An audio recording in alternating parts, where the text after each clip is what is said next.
Olá, está no ar mais um JR Entrevista. E hoje a gente tem a alegria de receber aqui no estúdio o governador do Maranhão, Carlos Brandão. Governador, seja muito bem-vindo, um prazer tê-lo conosco. Obrigado por aceitar nosso convite. Prazer é todo nosso estar aqui com você, Cléber, no estudo da Record, para a gente conversar um pouco.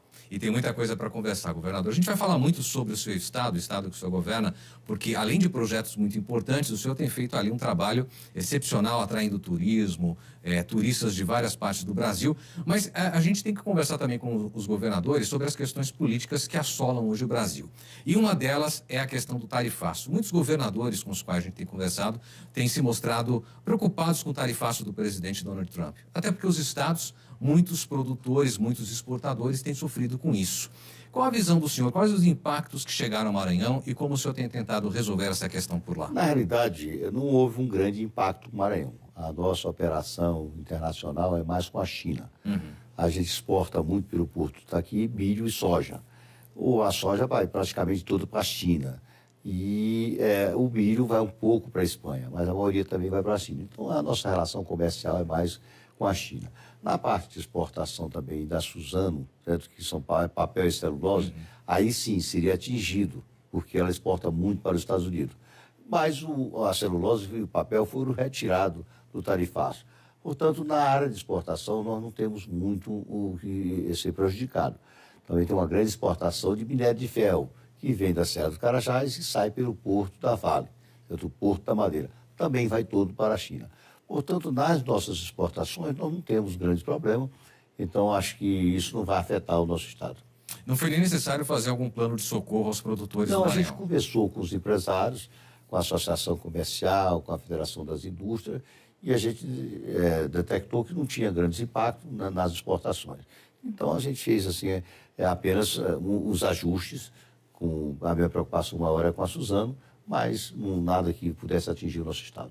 E como o senhor viu a condução dessa crise, dessa situação que a gente tem vivido, além, é claro, de toda a questão do impacto econômico, a defesa da soberania nacional? O senhor acha que o governo federal tem conduzido essa questão de uma forma coerente? Olha, eu acho que o presidente Lula passou essa missão para o vice-presidente Geraldo Alckmin, que é uma pessoa muito experiente, já foi 4 vezes governador, já foi parlamentar, e ele tem muita credibilidade com os empresários. Então, não podia ser a pessoa melhor para conduzir esse processo. Então, eu até tive com ele discutindo essa pauta e disse para ele, olha, presidente, a gente vai tentar negociar, mas se a gente vê que não vai conseguir avançar, eu acho que um outro caminho é a gente tentar conquistar novos mercados, né? Da Europa, a Ásia, porque não adianta também a gente ficar reclamando, certo, que o presidente Donald Trump não vai baixar essa tarifa, é uma decisão já tomada, e acho que a nossa tendência é essa. Então, o presidente Alckmin conversou bastante com vários empresários, exportadores, alguns setores vão ficar muito atingidos, né? Porque há uma transição nessa mudança de mercado, mas certo, tudo na vida a gente tem que se ajusta, né? Então, acho que a gente vai sofrer um período aí, certo? Principalmente nessa área de fruticultura, por exemplo, na região de Petrolina, Juazeiro, que tem um grande mercado nos Estados Unidos, e eu acho que eles vão sofrer muito. Mas, alguns produtos que são exportados para os Estados Unidos, que afetam as indústrias americanas, eu acho que o presidente Trump vai terminar recuando, porque ele não começar a aumentar o preço do aço, e isso vai influenciar no preço do carro, não vai ter competitividade com o carro da Coreia, o carro da China. Então, acho que as coisas vão se ajustando. E eu acho que a grande saída é realmente procurar novos mercados.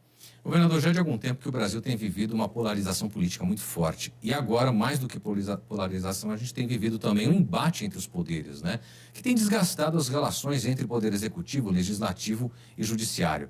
Como é que o senhor enxerga isso como um político experiente? E mais do que isso, alguns governadores têm a preocupação de que esse desgaste entre os poderes afete até mesmo a destinação de emendas, destinação de verbas para os estados. O senhor já sentiu no bolso ali dos maranhenses essa dificuldade? Nos cofres públicos tem chegado menos? Tem havido alguma dificuldade nesse sentido em razão desse momento de tensões que a gente tem vivido? Eu acho assim que nós temos os 3 poderes, o executivo, o legislativo e o judiciário.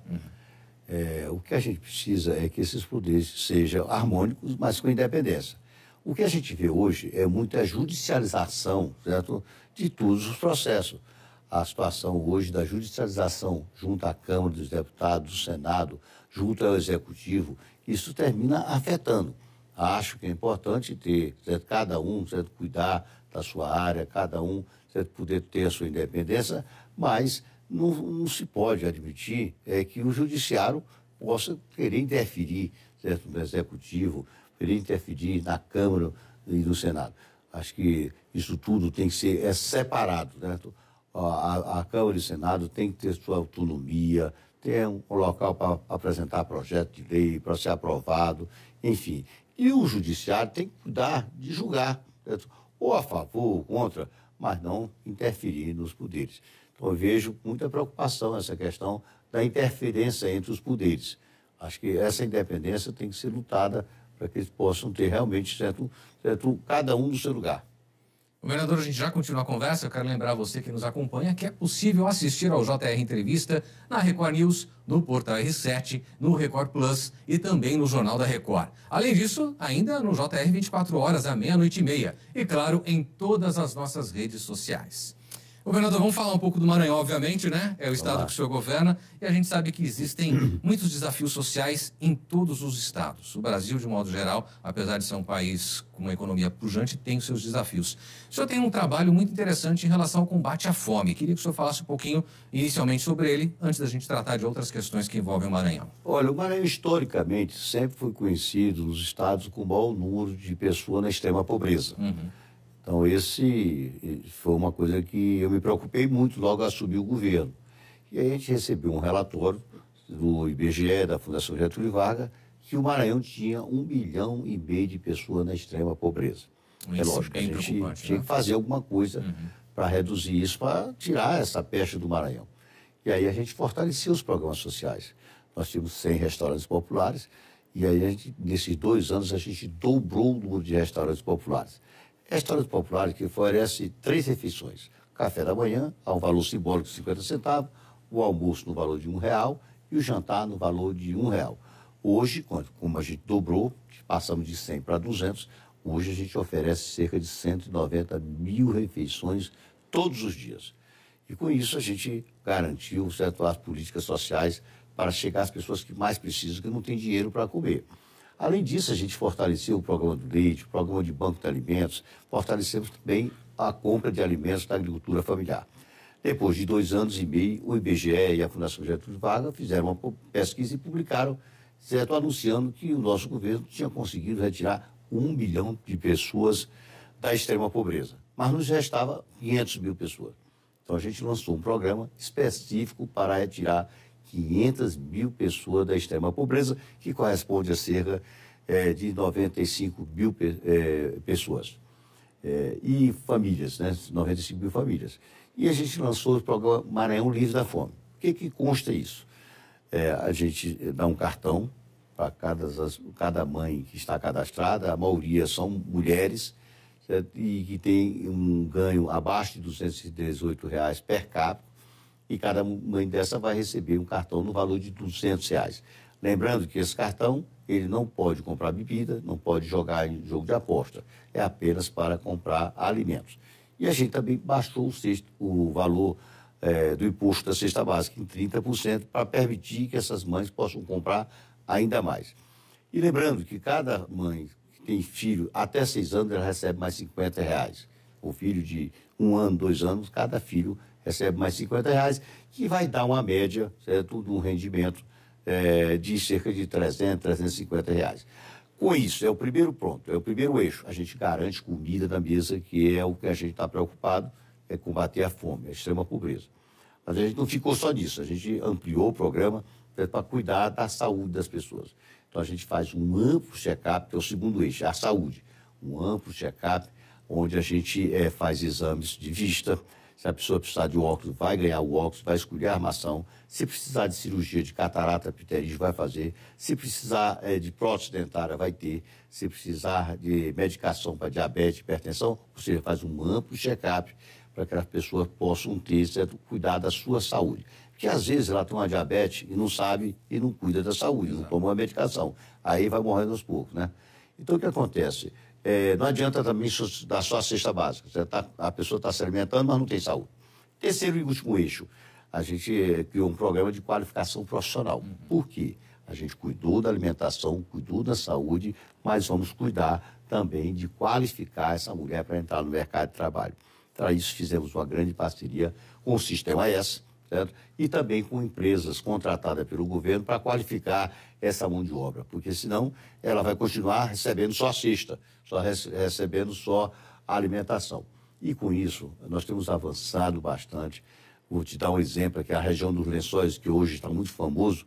A gente pega uma mulher dessa, a gente qualifica para ela poder ser uma camareira, para ela poder ser uma garçonete, para ela poder trabalhar em hotel, restaurante, enfim. E aí, com isso, ela ingressa no mercado de trabalho. Alguns supermercados já estão me pedindo essas pessoas para a gente qualificar e colocar para trabalhar no mercado.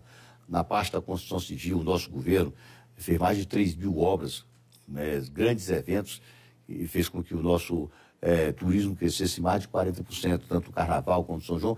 Então, a gente precisa qualificar essa mulher para também trabalhar nesses eventos de forma formal, de informal, e também nas obras, que a gente precisa de pedreiro, a gente precisa de carpinteiro, eletricista, encanador, pintor, e na parte de acabamento, a gente precisa muito das mulheres. Ou seja, então, esses três eixos, alimentação, cuidar da saúde e qualificação profissional, eu acho que a gente vai ter aí um grande resultado, um grande êxito, mas com a porta de saída, que é o emprego. Portanto, o senhor tem investido muito em educação também, né? Tem revolucionado, de certa forma, a educação. A gente lançou um programa muito forte agora, chamado de Educação de Verdade, que também tem 3 eixos. O primeiro eixo é uma coisa que cuida da alimentação. A criança sem alimentação, ela não vai ter um bom resultado. Então, a gente recebeu um recurso e a gente, do governo federal, a gente complementou esse recurso para fortalecer a alimentação, fazer uma merenda forte, uma merenda orientada pelos nutricionistas, de qualidade, e um almoço para todas as crianças, certo? Os alunos do ensino médio vão receber um almoço. Aquele aluno que estuda pela manhã, ele recebe uma boa merenda às 9 da manhã e um almoço antes de sair da escola. O aluno da tarde, estou falando das escolas parciais que não têm, certo, alimentação. O aluno da tarde, ele chega e já almoça. E à tarde, às 3 horas, ele tem um lanche reforçado, também tudo orientado por nutricionista. E o aluno da noite, ele tem um jantar. Então, com isso, a gente garante a alimentação. Lembrando que o aluno, no período de férias, de julho e janeiro, ele recebe também 2 cestas básicas, uma para julho e outra para janeiro, porque o aluno não só precisa comer na escola, ele também precisa comer em casa. Então, isso aí também é uma coisa que o que a gente chama de refeição de verdade para mentes brilhantes. A gente entende que se o aluno tiver uma boa refeição, ele não vai ter um bom resultado.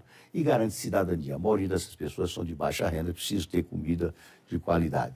O arroz sempre, certo, um padrão dentro do restaurante popular, arroz, feijão, salada, sempre uma proteína, frango, carne ou peixe, de forma que os alunos são muito satisfeitos com isso.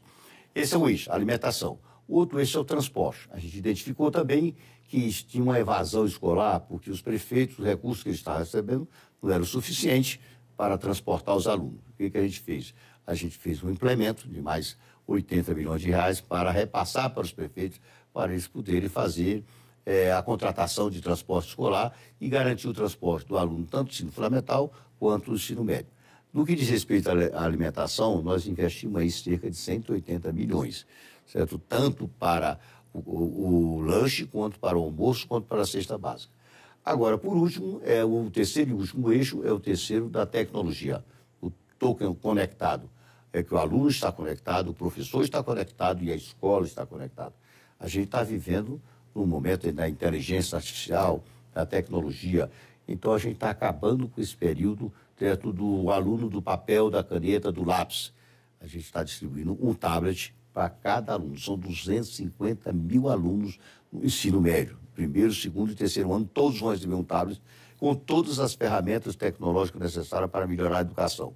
Biblioteca virtual, nós temos que ter curso profissionalizante que o aluno pode fazer de casa, nós temos que ter curso de redação, todas as informações da grade curricular do MEC para que ele possa ter um bom desempenho no vestibular.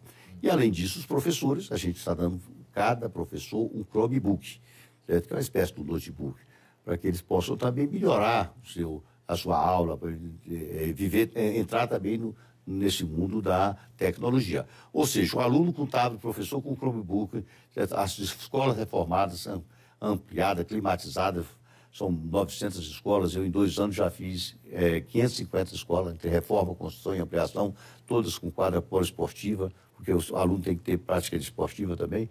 Então, eu não tenho dúvida que a gente vai melhorar bastante a educação. Esse projeto de transformar os alunos em cidadãos mais conectados, governador, é algo extremamente importante, né? Trazer o tablet para manuseio das crianças, dos adolescentes, evidentemente vai facilitar muito no aprendizado. É possível levar esse projeto para cidades mais remotas, mais distantes, onde muitas vezes sequer sinal de internet chega, mas é necessário fazer chegar. Como é que o senhor pretende fazer? Esse é o grande desafio, né? A gente está, inclusive, conversando com a Federação dos Prefeitos para que eles possam entrar também nesse projeto. Porque o que acontece é que se eu investir apenas um aluno do ensino médio, eu vou perder um tempo. É importante que a gente comece isso desde o ensino fundamental, certo? Para que a gente possa realmente ampliar, certo? E quero registrar aqui que tudo isso só está sendo possível porque a gente tem uma grande parceria com o presidente Lula, certo? Em todos esses projetos nossos, o presidente Lula tem que ser um parceiro de primeira hora, para que a gente possa tornar um projeto eficaz. Então, esse é um desafio. Tem escolas que ainda não têm internet. Por isso é que eu disse, são os 3 eixos. Aluno conectado, professor conectado e escola conectada. Certo? Então, agora, aonde não tiver internet, nós temos que chegar com a internet. Nem que seja com Starlink ou outro equipamento. Mas, assim, não adianta você ter um tablet e não ter internet, né? Então, tudo isso foi pensado, tudo está estudado, tudo está identificado, onde a gente vai ter problema e como a gente vai encontrar solução. Então, eu estou muito animado, porque essa meninada... lembrando que esse tablet também, ele não pode baixar joguinho, ele não pode utilizar ele para rede social. Ele está bloqueado para estudo, para que o aluno fique focado apenas na educação. E assim, no momento que a gente está vivendo, todo mundo no celular, todo mundo digital... E a gente entregar para um aluno desse, uma ferramenta dessa, com todas as informações, se o aluno realmente se dedicar, se ele for buscar, que eles hoje, essa galera toda é pesquisador, essa meninada toda, ele sabe pesquisar, sabe ir atrás, ele vai encontrar. Lá dentro está as ferramentas necessárias, diferente de um livro, que ele perde a aula e pega pedindo para o aluno, me dá a cópia do teu caderno aí, com o que o professor disse da aula. Então, o que vai ser dado na aula hoje vai estar no tablet. Então, se ele não entendeu direito, ele leva para casa, ele abre o parágrafo, aquele ponto que o professor explicou que ele não entendeu, ele vai clicar, ele vai encontrar exemplos, certo? Que ele possa modernizar e aprender mais rápido. Estou muito otimista, porque acho que a educação é o maior legado que a gente pode dar para os alunos. E é mesmo. Governador, fala um pouquinho sobre os desafios climáticos, porque a gente sabe que o Maranhão tem uma área de extensão geográfica muito grande, diferentes biomas e, claro, como todos os outros estados brasileiros, enfrenta também uma série de situações. Entre elas, tem a questão do conflito por terras, tem a questão da preservação ambiental propriamente dita, até porque vocês têm uma área de turismo também muito forte. E preservar essas áreas de turismo deve ser desafiador. Como é que o senhor tem enfrentado essa questão da proteção ambiental versus conflitos por terra e ainda agregando o turismo? Muito bom. A gente lançou um programa chamado Paz no Campo. O que é o Paz no Campo? É a regularização fundiária para que a gente possa atender o indígena, o quilombola, atender o pequeno, médio e o grande produtor. Se cada uma dessas pessoas tiver seu título de terra, está definido, ele não vai entrar na terra do outro, não vai ter conflito. Então, o nosso estado se destacou nessa área, nessa questão da regularização fundiária. Nós fomos o governo que mais regularizou terra. Tanto é que ontem nós ganhamos um prêmio do Conselho Nacional de Justiça, o prêmio chamado Solo Seguro. Foram apresentadas 143 propostas e o Maranhão foi contemplado. Ganhou em primeiro lugar o estado que fez o melhor projeto de regularização fundiária rural, certo? Então, isso nos orgulha muito saber que a gente cumpriu a nossa meta. É lógico que a gente não vai ficar por aí, certo? Nós, recentemente, ganhamos um presente da ONU, certo? Uma certificação da ONU. Os estados apresentaram seus projetos e nós fomos contemplados com o programa chamado Terra para Elas. É um programa de regularização fundiária específico para as mulheres. Ganhou o Maranhão, foram 3 prêmios, o Acre e a própria ONU, certo? Nós fomos receber esse prêmio lá no estado do Maranhão, foi entregue num povoado, no município de Rosário, certo? Um quilombo, onde a gente está desenvolvendo esse projeto, 15 milhões de reais. Além disso, na área ambiental, nós temos um projeto importante. Nós temos 3 eixos muito importantes, que é a regularização fundiária, combate às queimadas, inclusive recebemos um recurso da Alemanha, 45 milhões do Fundo Amazônico, para fazer o quê? Combate às queimadas, equipamentos. Nós temos cerca de 50 unidades do Corpo de Bombeiros, estão construindo mais 7 para equipar, aparelhar todas essas unidades para fortalecer o combate ao incêndio.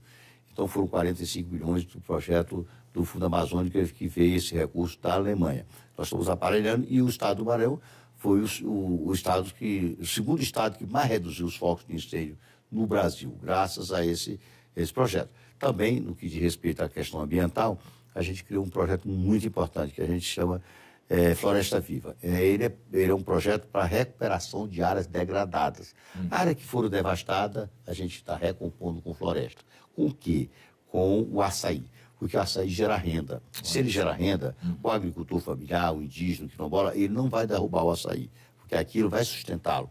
Então a gente construiu no município de São Bento o maior viveiro público do Brasil, para 1 milhão de mudas, para que a gente possa fazer essa recomposição de matas degradadas. Estamos avançando, já estamos no 4º viveiro, certo? E esses 3 projetos, certo? Floresta Viva, certo? Combate a incêndio, que a gente chama Maranhão Sem Queimada, e regularização fundiária através do programa Paz do Campo, a gente foi premiado por uma grande empresa internacional, a Mercúria, certo? Uma empresa suíça, que nos chamou na Semana do Clima lá em Londres e nos premiou com um investimento no valor, a fundo perdido, no valor de 100 milhões de dólares. Eu estou falando quase 700 milhões de reais. Nenhum estado do Brasil foi premiado com um valor substancial. Além disso, certo? Isso aí, a gente vai fazer um projeto piloto para o Brasil, vamos ampliar esses 3 eixos, Floresta Viva, regularização fundiária e combate às queimadas, para mostrar para o Brasil que é possível. Nós reduzimos em 34% o número de desmatamento no nosso estado, na área do Cerrado, e 32% na área da Amazônia. E estamos com um projeto que vamos apresentar na COP. É uma faculdade indígena dentro de uma aldeia indígena. Pela primeira vez no Brasil, nós vamos ter uma faculdade indígena dentro de uma aldeia. Já formamos mais de 60 indígenas na nossa universidade estadual e esses professores vão dar aula nessa faculdade. Então, assim, é um projeto pioneiro, lembrando que a gente tem essa preocupação muito grande com os movimentos sociais. Eu sou um governador de esquerda, então tenho cuidado muito dessa questão de atender o pequeno, o médio agricultor, indígena, quilombola. Certo? E agora essa faculdade ela vem coroar e nós vamos apresentar esse projeto na COP, porque eu entendo que o indígena tem direito também a ter uma faculdade. Por que não? Nós já formamos mais de 60 indígenas que vão dar aula na faculdade e eles querem muito dar aula nas aldeias. A gente está construindo, reformando, melhorando as escolas das aldeias, porque o indígena ele quer receber aula de alguém que seja indígena. Essa é uma cultura deles, né? Então, por isso a gente está ampliando cada vez mais essas vagas na faculdade para os povos indígenas. Governador, a gente já volta a conversar. O JR Entrevista vai agora a um rápido intervalo. Na sequência, a gente continua aqui a conversa com o governador do Maranhão, Carlos Brandão. Até já. Já estamos de volta com o JR Entrevista. E aqui com a gente hoje o governador do Maranhão, Carlos Brandão. Governador, vamos falar um pouquinho sobre segurança, porque sempre foi uma preocupação para os maranhenses, né? E além de tudo, além da questão da dificuldade de conseguir combater a criminalidade, a gente tem visto no Brasil todo o aumento de facções criminosas. O que o senhor tem feito ali para combater essa questão? Olha, a segurança é sempre um desafio. As facções estão crescendo no Brasil e nós temos que estar atentos e investindo. Então, quando eu assumi o governo, nós estávamos na posição de 14º do Brasil. E depois de 2 anos a gente saltou da posição de 14º para a 7ª melhor segurança do Brasil, a 2ª do Nordeste. Aí você diz assim, você fez mágica? Não, nós fizemos grandes investimentos. Mais de 800 viaturas compradas, adquiridas pelo governo do Estado. Além disso, nós compramos munição, armamentos. Nós chamamos 1.500 policiais militares que estavam no concurso para ser chamados. Nós fizemos promoção de cerca de 2.800 novos policiais que precisavam ser promovidos para ser motivados. e, enfim, melhorando o salário. Hoje nós temos os melhores salários do Nordeste e os melhores salários do Brasil. Então, isso motivou bastante. Então, fez com que a gente saltasse dentro do 14º para o 7º do Nordeste. Além da parte da Polícia Civil, nós chamamos todos os policiais civis do concurso, inclusive quebramos a cláusula de barreira para chamar novos policiais, conseguimos chamar mais de 40 delegados, 22 escrivães, enfim, investigadores, e fizemos uma ampla reforma, um maior programa de reforma de delegacia. Eu entrei numa delegacia e vi a situação que estava. Então, são 140 delegacias, já reformei 100, estou reformando as outras 40. Porque o funcionário público ele tem que ter dignidade, ele tem que trabalhar no ar-condicionado, o banheiro não pode estar certo, em péssimas condições, tem que estar em condições de uso. Então, tudo isso desmotiva o funcionário e faz com que ele nem vá trabalhar. Então, a gente está dando as condições de trabalho, certo? Então, a gente melhorou tudo por conta disso. Mas facção, ela sempre está querendo ampliar o seu espaço, e a gente tem que estar pronto, certo? Fazendo operação, fazendo blitz, porque a gente não consegue, certo, vencer se a gente não estiver atento. E investindo em inteligência, porque polícia não é só giroflex, não é só viatura, não é só policial na rua, ela tem que ter inteligência. Então a gente investiu fortemente na inteligência, de forma que hoje a nossa Polícia Civil é a polícia que mais, certo, desvendou crimes no Brasil, certo? Mais elucidou crimes no Brasil. Portanto, isso foi divulgado pelo Ministério da Justiça, né? São dados estatísticos, eu não gosto de falar sem mostrar a fonte. Então, isso significa que a nossa polícia está motivada e está entregando. Então, assim, está tudo resolvido? Claro que não. A gente vai continuar focando e investindo para cada vez mais reduzir a criminalidade do nosso Estado. Mas reduzimos de mais de 60% o número de assalto a bancos, assalto a cargas, certo? E até mesmo o homicídio. São Luís estava entre as 50 cidades mais violentas do mundo, já não está mais. E assim outras cidades também saíram dessa página negativa. Vocês foram reconhecidos recentemente pela gestão junto ao governo federal. Conseguiram cumprir uma série de metas em tempo recorde. Queria que o senhor falasse o que isso representa para o Maranhão. Olha, na realidade a gente entende, se você não tiver uma gestão nova, eficiente, certo? Com tecnologia, você não consegue implantar os grandes programas e não consegue fazer entrega. Então, nós nos inscrevemos ano passado no programa de gestão e inovação do Ministério da Gestão. E em novembro do ano passado, fomos o primeiro a nos inscrever. E eles estabeleceram algumas metas, nós cumprimos todas as metas e entregamos 4 meses antes de finalizar o prazo. E foi o Estado que teve o melhor desempenho. E hoje mesmo eu recebi essa premiação. Na realidade, não é nenhuma premiação, é um reconhecimento desse plano de gestão e inovação.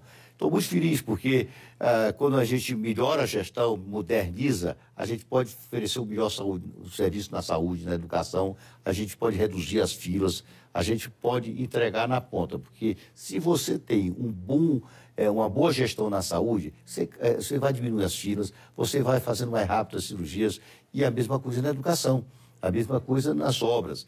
Então, a gestão, a tecnologia, ela é necessária e indispensável para ter eficiência do governo e melhor resultado para a população. Governador, vamos encerrar conversando um pouquinho sobre política, obviamente. O senhor é um político de carreira, né? Muito experiente, inclusive. O senhor não pode se candidatar à reeleição porque já foi reeleito. Quais são os planos do Carlos Brandão para o futuro político? Uma corrida ao Senado, de repente?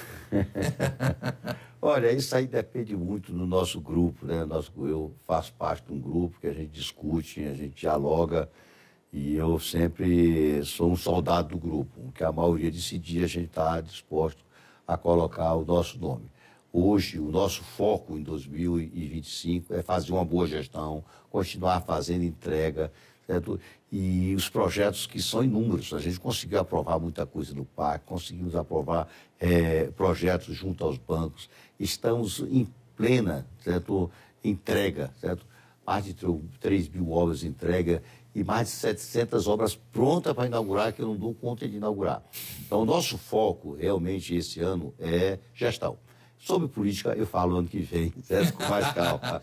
Agora, para a gente encerrar, governador, o senhor é um aliado de longa data do presidente Lula. O senhor vê condições para que ele seja reeleito?